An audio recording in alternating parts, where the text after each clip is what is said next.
Hello viewers, and பார்க்க போறது One Piece episode 712 part 1.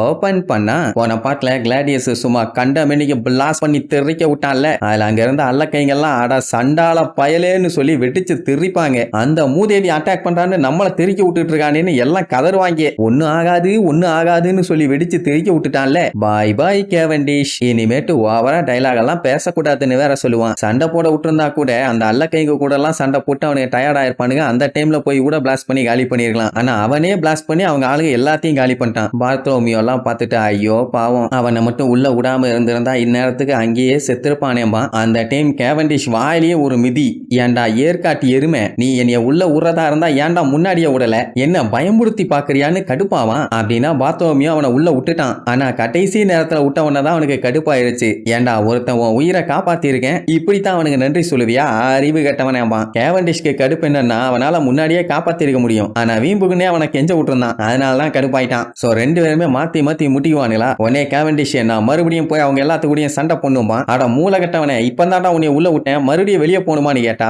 ஆமாடா போவாண்டாமா, கொஞ்ச நேரத்துக்கு மூடிட்டுறான்னு சொன்னா கேட்க மாட்டான். சரி எக்கையோட கெட்டு தொலைன்னு வெளியே விட்டுட்டு இனிமேட்டு மகனே என்னைய கவர் பண்ணு காப்பாத்துன்னு ஏதாவது சொல்லிட்டு வந்த செப்பல்ஸ்ல அடிப்பேன்னு சொல்லுவான். ஆனா கேவண்டிஷ் டேஞ்சர்னா நான் மறுபடியும் வருவேன், என்ன உள்ள விடணும், இல்லன்னா தோட்டப்ப கட்ட பிஞ்சிருவோமா. அவன் வீம்புக்குன்னே வெறுப்பேத்தி காட்டுவான். பார்த்தலோமியா தான் அதை நல்லா பண்ணுவானே. போடா போடலங்க, அவனை நான் காலி பண்ணிட்டு வந்து உன்னை கவனிச்சுக்கிறேன்ட்டு அடிச்சு புரண்டு ஓடிடுவான். உன்ன மாதிரி ஆளுக்கெல்லாம் நான் ஏன்டா பேரியரை யூஸ் பண்ணும், நான் இதை பண்றதே ரோபின்சன் பாய்க்கும்பானா. அங்க பார்த்தா அவ இன்னுமே கையை உருவாக்கி அவ பாட்டுக்கு மேல ஏறி போய்கிட்டே இருப்பா. அவளுக்கு கவலை என்னன்னா ரெபேக்கா மேல சேஃப்டியா இருக்கணும், அவ்வளவுதான். அதனால வேக வேகமா போவா. ஆனா அப்படி போறத இங்க கிளாடியஸ் பாத்துருவான். என்கிட்ட இருந்தே எஸ்கேப் ஆலான்னு ட்ரை பண்றியா, உன்னை விட மாட்டேன்னு சொல்லி கரெக்டா அவளையும் வச்சு பட்டுன்னு சுடுவான். ஆனா பார்த்தலோமியோ விடுவானா, ரோபினுக்கு சேஃப்டிக்கு நான் இருக்கண்டான்னு சொல்லி அவனோட பேரியரை வச்சு அலேக்கா அந்த அட்டாக்கை தடுத்துருவான். ஒருத்தன் அஃபென்ஸ் இன்னொருத்தன் டிஃபென்ஸ். அதுவும் பார்த்தலோமியோட பேரியர் எல்லாம் உடைக்கிறது அவ்வளவு ஈஸி இல்ல. அதனால ரோபின் அவனால ஒண்ணும் பண்ண முடியல. அவனுக்கு பயங்கரமா ஷாக் ஆகும். ஏன்னா அவன் பண்ண பிளாஸ்ட்ல எல்லாத்தையுமே காலி பண்ணிட்டான்னு நினைச்சான். ஆனா பார்த்தலோமியோவை அவனால எதுவும் பண்ண முடியல. ரோபினே நீங்க போங்க, நான் இவனை பாத்துக்கிறேன் அப்படிம்பானா. ரொம்ப தேங்க்ஸ்டான்னு கண்ணடிப்பா. உடனே அவனுக்கு சந்தோஷம் தாங்க முடியல. ரோபினி என்னைய பார்த்து கண்ணடிச்சிட்டாங்க, என்ன பாராட்டிட்டாங்க, என்ன வேணா உங்க அடிமையா வச்சுக்கோங்க கடவுளே தெய்வமேன்னு அந்த பேரியர் இருக்குல்ல அதெல்லாத்தையும் வெரைட்டியா டிசைனா மாத்தி காமிச்சுக்கிட்டு இருப்பான். அந்த டைம் கேவண்டிஷ் அவனை அட்டாக் பண்ண சும்மா வெறிகுண்டு போவான். கிளாடியஸே பார்த்துட்டு கடுப்பாயிருவான். அடா பாவி, நீ அப்ப அந்த பேரியருக்கு அந்த பக்கம் இருந்தியான்னு. ஆமாண்டா டுமாங்கோலின்னு சும்மா வெறிகுண்டு அட்டாக் பண்ண போவானா. கிளாடியஸ் உடனே அட்டாக் பண்ண போவான். அந்த டைமுங்கும் போது அங்க இருக்க அல்ல கைங்கெல்லாம் அடிச்சு திருச்சுட்டு இருப்பானுங்க. என்னன்னா அந்த பேரியரை வச்சு பார்த்தலோமியோ அப்படியே அட்டாக் பண்ணிக்கிட்டே வரான். இப்படி அவன் பண்ணுவான்னு கேவண்டிஷ் எதிர்பார்க்கல, கிளாடியஸும் எதிர்பார்க்கல. ரோபின் அவனை பாராட்டி தள்ளிட்டால, அதனால பைய வெறிகுண்டு அட்டாக் பண்ணிட்டு இருக்கான். ரோபின் கண்ணடிச்சதுக்காகவே நான் அவங்களுக்கு உயிரை கொடுப்பேன்டா, ஒர்த்து இன்னைக்கு எல்லாரும் டெத்துன்னு அப்படியே பேரியரை மூவ் பண்ணிட்டே வருவான். அந்த கிளாடியஸ் தான் ஓரான்னு பார்த்தா அவன் கூட சேர்ந்து கேவண்டிஷும் ஓடிட்டு இருப்பான். அட மூலகட்ட முட்டாப்பையில நானும் மாட்டிட்டு இருக்கேன்டா, என்னையும் சேர்த்து வச்சுதான் நீ அட்டாக் பண்ற அப்படின்னு சொன்னா, அட மன்னிச்சுக்கப்பா முட்டைகோசு, வேற வழி இல்ல, இதத்தான் பண்ணி ஆகணும், கொஞ்சம் அட்ஜஸ்ட் பண்ணிக்கன்னு சும்மா தீயா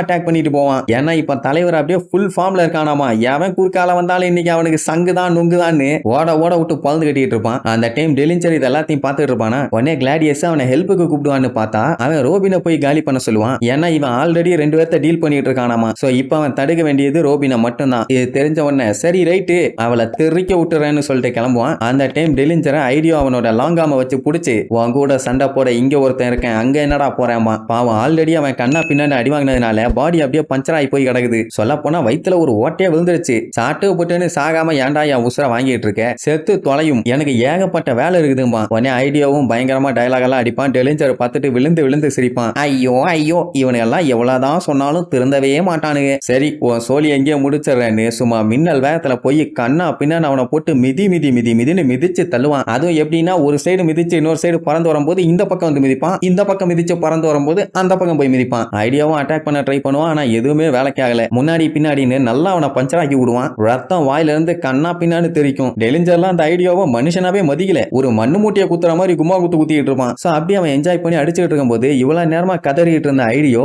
ஒரு கட்டத்துல அங்க நினைக்கும் போது அந்த அடியை அப்படியே வாங்கிக்கிட்டு கல்லு மாதிரி நிக்க ஆரம்பிச்சிருவான். அதுக்கப்புறம் கையை முறுகிட்டு ஓங்கி ஒரு பஞ்சு வைப்பான். மூஞ்சில வைப்பான்னு பார்த்தா மிஸ் ஆயிருச்சு. விடுவானா அவன்? இவ்வளவு அடி அடிக்கிறேன், என்னையவே அட்டாக் பண்றியான்னு வயித்துல ஓங்கி ஒரு மிதி தேய்ச்சிக்கிட்டு போய் நிப்பான். ஆனாலுமே ஐடியோ அடி வாங்கி கீழே விழுற மாதிரி இல்ல. ஓ, இவ்வளவு அடி வாங்கினாலும் நீ திருந்த மாட்டியா? சாகர வரைக்கும் சண்டை போடணும்னு ஆசைப்படுற, சரி ஓகே, வாசையை நான் ஏன் கெடுக்கணும், உன்னை இங்கே போட்டு தள்ளிடுறேன்னு சொல்லி அவன் ஹீல்ஸ் காலை வச்சு கண்ணா பின்னான்னு போட்டு உதன்னு உதச்சு தள்ளுவான். ஐடியோக்கு இப்ப அடி வாங்குறத பத்தி எல்லாம் கவலையே இல்ல, செத்தா கூட கவலை இல்ல போல. ஏன்னா அங்க லூஃபிக்கு கொஞ்சம் டைம் கிடைக்குது இல்ல, அந்த டைம்ல அந்த டோஃப்ளமிங்கோவை எப்படியும் அவன் போட்டு பொழந்து கட்டிடுவான்னு ஒரு கான்பிடென்ட். சோ அது வரைக்கும் உங்களை நாங்க தடுத்தா போதும், ஜெயிக்கணும்னு அவசியமே இல்ல. இந்த உலகத்துல யாருமே வெற்றியை தனியா ஜெயிச்சதா சரித்திரமே இல்ல. ஒருத்தன் தோத்தாதான் ஒருத்தன் ஜெயிக்க முடியும். சோ அவன் ஜெயிப்பான்னு சொல்லி பயங்கரமா பில்டப் பண்ண உடனே டெலிஞ்சருக்கு கடுப்பாகி போச்சு. அட இவ்வளவு நேரம் அடி வாங்கிட்டு இருந்தால அந்த அடி அப்படியே கண்டினியூ பண்ண வேண்டியதானே, வாயை விட்டு அவனே கெடுத்து போட்டான். சோ நீங்க எல்லாம் அவனை ஜெயிக்க வைக்கிறதுக்காக உங்க உயிரை தியாகம் பண்றீங்க அப்படின்னா லூசர்ஸ் எல்லாம் தோத்துதானே போகணும்னு சொல்லி அப்படியே வாயை பொழப்பான். இவ்வளவு நேரம் நார்மலா இருந்த பல்லு எல்லாமே அப்படியே ஷார்ப்பா மாறும். என்ன இவன் இவ்வளவு நேரம் நல்லா இருந்தா இப்ப கர்ண கொடூரமா மாறிட்டானேன்னு பார்த்துட்டு இருக்கும் போதே பாஞ்சு வந்து ஷோல்டர்லயே ஒரு கவு.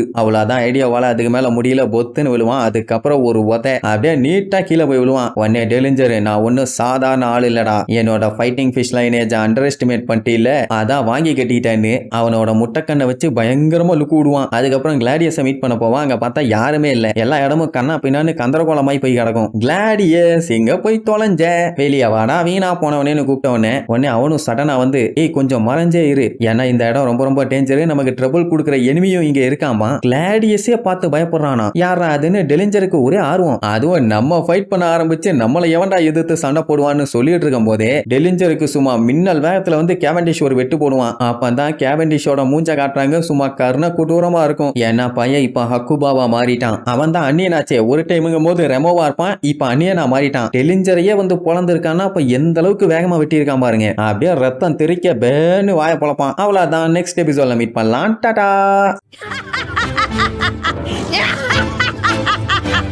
Yeah!